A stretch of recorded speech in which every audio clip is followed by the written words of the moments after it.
G'day folks, and welcome to Gormo's Shed. And this week we're looking at taking a bit of control over the flocking that you use in terms of colour, being able to blend it and to be able to determine the size of it. Now, some of the flocking that you buy, the commercial stuff, is fairly coarse, and it's okay, and you can work around that and use it to your heart's content.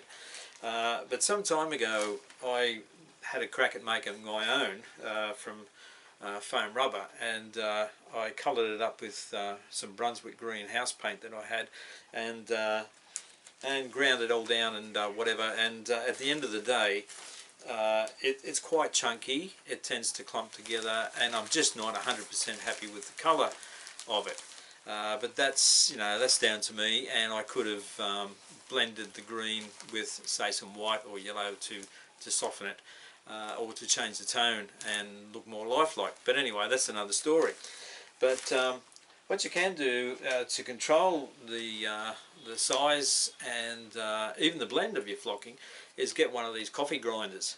Now, this is just an El Cheapo model from our local big retailer here in Australia, and I think it cost me about 14 bucks.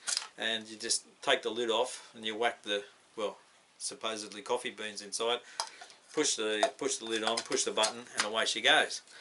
Well, being a railway modeller, we don't use tools for what they're supposed to be used for, do we? But this is quite good for changing the size of your flocking, and I'll show you what I mean.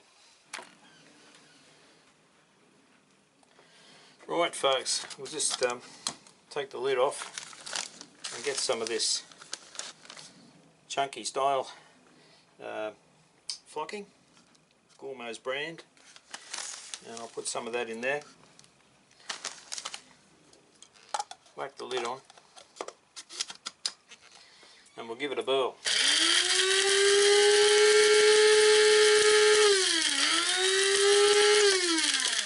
Now, you check it from time to time to see how it's going, and already it's come down to quite a fine product here, much smaller and broken up. If I wanted to, I could take that further. Just for this exercise we will.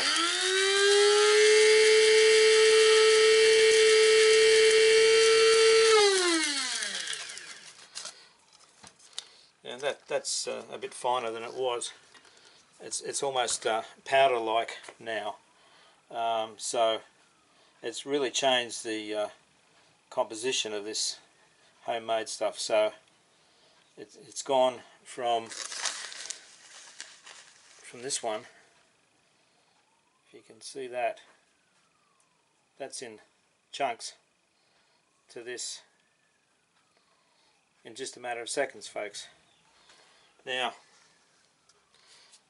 in that state, I don't mind it as much as I did in the other state, because I think that I can blend it with some other colours as well, and get quite a reasonable sort of range of colour throughout the flocking. Now, I've done just that with some leftovers that I've had and some commercial flocking, and I've basically, and I've even put some old of the hairy underlay for carpet in there, and I've blended all that together to make this sort of natural looking green colour. So I've got another sort of shade of green that I can use for projects. Now with what you've just seen, folks, you can approach things like this. Now this is a very cheap, pretty ordinary, highlighter green Chinese cheap tree, plastic, and yeah, it's a little ripper, isn't it? But the colour is about as unnatural as you'll ever see. So with mixing your own flocking, you can do something with this and turn it into something quite reasonable. So we'll have a go at that.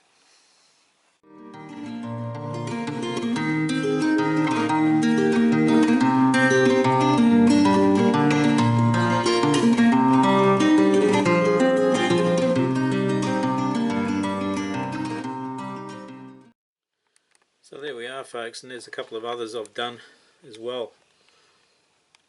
This one's got the fibres in it as well, and I don't think the camera actually does it justice, but yeah, it's come up okay. I mean, it'll be good as like a background tree and fit it into a group of others, I suppose.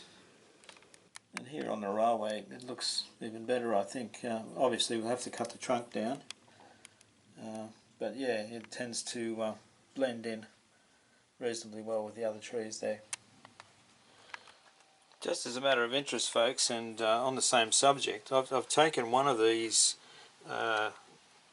Christmas trees that you get in packs for about $10 here, and I've converted one of them into a large pine tree to be used on the railway, and I've used the blender to chop up some of the old carpet underlay into fine fibres, and I've added that to the tree to give it the look of a fir tree, I suppose. I'll show you the tree.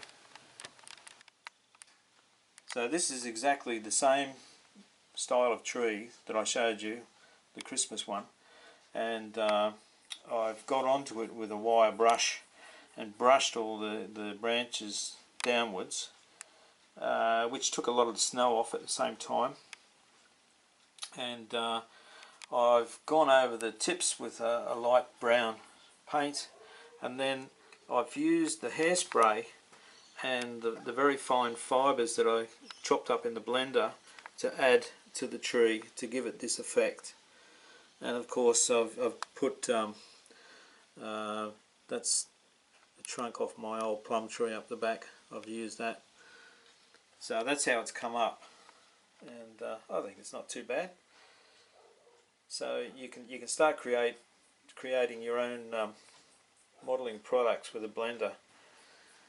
So there you are, folks.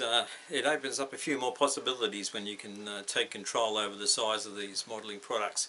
So I hope that's been of some assistance to you, and enjoy the rest of the week, and I'll catch up with you next week. Cheers, Gormo.